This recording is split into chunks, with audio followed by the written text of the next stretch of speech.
नमस्कार दोस्तों, स्वागत है आपका आपके अपने चैनल धार्मिक दर्शन में। आप सभी को चैत्र नवरात्रि के 8वें दिन की ढेर सारी शुभकामनाएं। माँ दुर्गा की कृपा और आशीर्वाद आपके और आपके परिवार के सभी सदस्यों पर सदा बनी रहे।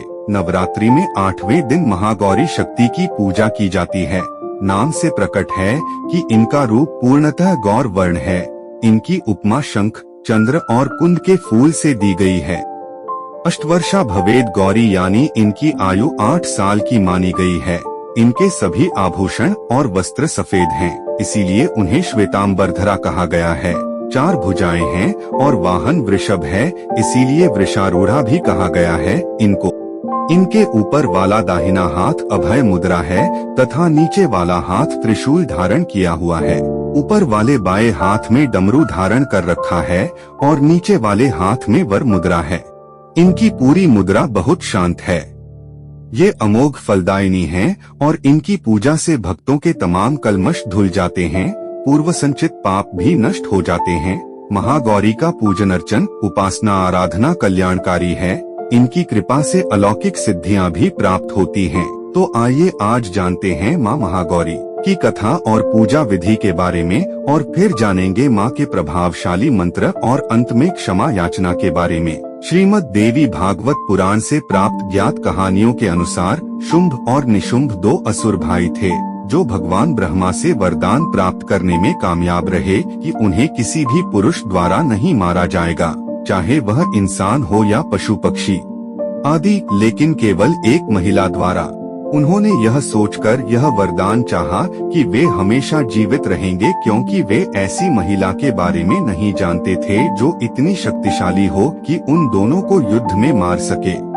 इस प्रकार सशक्त होकर इन राक्षसों ने संतों की प्रार्थनाओं में खलल डालना शुरू कर दिया और उन्हें यातनाएं दी और उनसे किसी अन्य देवता की बजाय दोनों की पूजा करने के लिए कहा। इन्होंने इंद्रलोक पर भी आक्रमण कर दिया और देवताओं को पराजित करके इन असुरों ने स्वर्ग लोक पर कब्जा कर लिया और देवताओं को भगा दिया। स्वर्ग से निकलने के बाद देवता इधर उधर भटक रहे थे और दुखद स्थिति में थे। देवताओं को ध्यान आया कि माँ दुर्गा ने महिषासुर का वध करने के बाद वरदान दिया था कि जब भी आप लोगों के ऊपर कोई संकट आएगा तो मैं तुम लोगों की सहायता करूंगी। सभी देवता हिमालय पर्वत के पास गंगा तट पर आकर देवी माँ की स्तुति करने लगे। इधर भगवान शिव देवताओं का हाल जानते थे कि केवल माता पार्वती ही देवताओं को कष्ट से मुक्ति प्रदान कर सकती हैं। इसलिए एक दिन भगवान शिव ने माता पार्वती को व्यंग करते हुए कहा कि आज तो तुम काली हो। भगवान शिव के इस मजाक से देवी पार्वती नाराज हो गईं और कहा कि आपने मुझे काली क्यों कहा? अब मैं आपको गोरी होकर दिखाऊंगी। गौर वर्ण प्राप्त करने के लिए माता पार्वती हिमालय पर तपस्या करने चली गईं। तपस्या भी उन्होंने भगवान शिव की थी। भगवान शिव उनके तप से प्रसन्न हुए और कहा कि तुम गंगा स्नान करके आओ, इससे तुमको गौर वर्ण प्राप्त होगा। शुंभ व निशुंभ असुरों का अंत करने के लिए एक तरह से भगवान शिव ने यह लीला रची थी।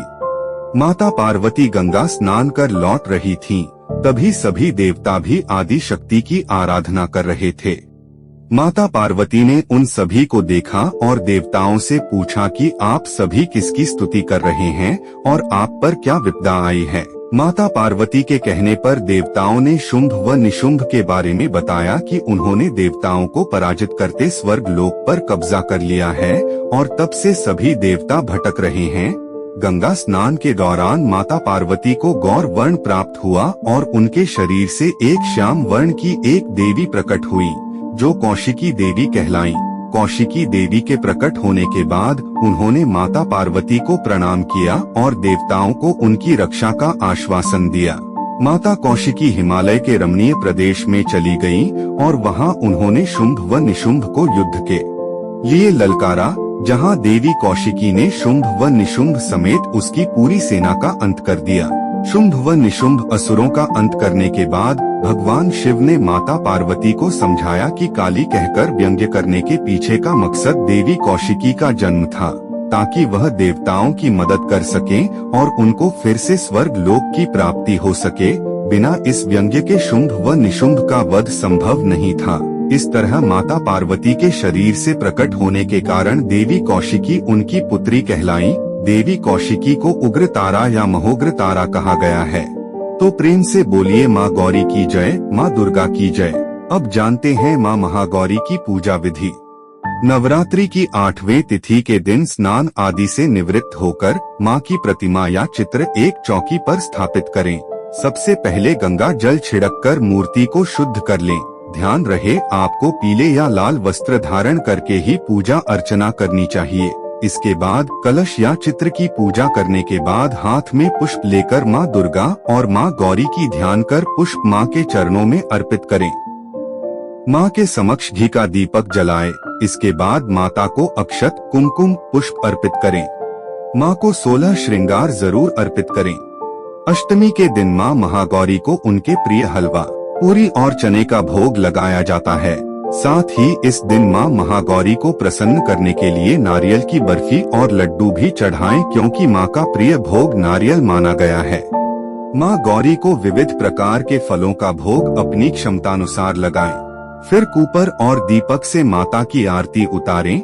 इसके बाद माता के जयकारे लगाएं और इसके साथ ही आप माँ महागौरी की कथा, दुर्गा चालीसा, दुर्गा स्तुति या दुर्गा सप्तशती आदि का पाठ करें। शाम के समय में भी माता की आरती करें और उनकी कथा सुनें और उनका ध्यान करें।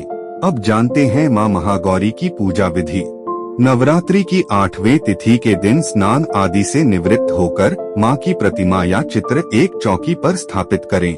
सबसे पहले गंगा जल छिड़ककर मूर्ति को शुद्ध कर लें। ध्यान रहे आपको पीले या लाल वस्त्र धारण करके ही पूजा अर्चना करनी चाहिए। इसके बाद कलश या चित्र की पूजा करने के बाद हाथ में पुष्प लेकर माँ दुर्गा और माँ गौरी की ध्यान कर पुष्प माँ के चरणों में अर्पित करें। माँ के समक्ष घी का दीपक जलाएं। इसके बाद माता को अक्षत, कुमकुम, पुष्प अर्पित करें। माँ को 16 श्रृंगार जरूर अर्पित करें। अष्टमी के दिन माँ महागौरी को उनके प्रिय हलवा, पूरी और चने का भोग लगाया जाता है। साथ ही इस दिन माँ महागौरी को प्रसन्न करने के लिए नारियल की बर्फी और लड्डू भी चढ़ाएं, क्योंकि माँ का प्रिय भोग नारियल माना गया है। माँ गौरी को विविध प्रकार के फलों का भोग अपनी क्षमतानुसार लगाएं। फिर कूपर और दीपक से माता की आरती उतारें। इसके बाद माता के जयकारे लगाएं और इसके साथ ही आप माँ महागौरी की कथा, दुर्गा चालीसा, दुर्गा स्तुति या दुर्गा सप्तशती आदि का पाठ करें। शाम के समय में भी माता की आरती करें और उनकी कथा सुनें और उनका ध्यान करें। अब हम जानेंगे माँ महागौरी का मंत्र। ओम देवी महागौर्य नमः। प्रार्थना। श्वेते वृषस्मारूढ़ा श्वेतांबरधरा शुचिः महागौरी शुभम दद्यान महादेव प्रमोद्दा। स्तुति। या देवी सर्वभूतेषु माँ महागौरी रूपेण संस्थिता। नमस्तस्यै नमस्तस्यै नमस्तस्यै नमो नमः। शास्त्रों में बताया गया है, क्षमा मंत्र का जप करने से पूजा में हुई जाने अनजाने की गलतियों की क्षमा मिलती है। ऐसा माना जाता है कि अगर पूजा में हुई गलतियों के लिए क्षमा मंत्र का उच्चारण कर लिया जाए तो देवी देवता द्वारा उन गलतियों के लिए क्षमा मिलती है और उनकी कृपा प्राप्त होती है। क्षमायाचना मंत्र। आह्वानम न जानामि तर्वर्चनम, पूजाम श्वैच न जानामि क्षमयताम परमेश्वरम, मंत्रहीनम क्रियाहीनाम भक्तिहीनम सुरेश्वरम, यत् पूजितम मया देव परिपूर्ण तत्स्मतु। अर्थ। इस मंत्र के जरिए जातक प्रार्थना करता है और कहता है, हे प्रभु, न मैं आपको बुलाना जानता हूँ और न विदा करना जानूं, न आपकी पूजा करना जानता हूँ। आप अपनी कृपा करके मुझे क्षमा करें। मुझे न मंत्र याद है और न ही क्रिया, मैं आपकी भक्ति करना नहीं जानता। यथासंभव पूजा कर रहा हूँ। कृपा करके मेरी भूलों को क्षमा करें तथा इस पूजा को पूर्णता प्रदान करें। तो दोस्तों, यदि यह वीडियो आपको अच्छी लगी है तो वीडियो को लाइक, कमेंट और शेयर करें और आप हमारे चैनल में नए हैं तो चैनल को सब्सक्राइब भी जरूर करें ताकि आप ऐसे ही महत्वपूर्ण जानकारी प्राप्त कर सके। धन्यवाद।